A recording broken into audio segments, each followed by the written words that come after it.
bây giờ bọn mình sẽ đi học đi đây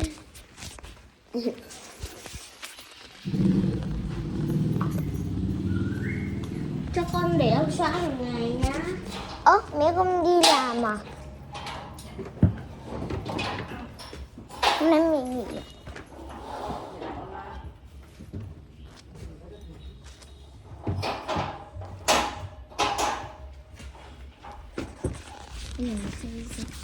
Ra ngoài đi nào. Đấy đi theo đâu mà ra.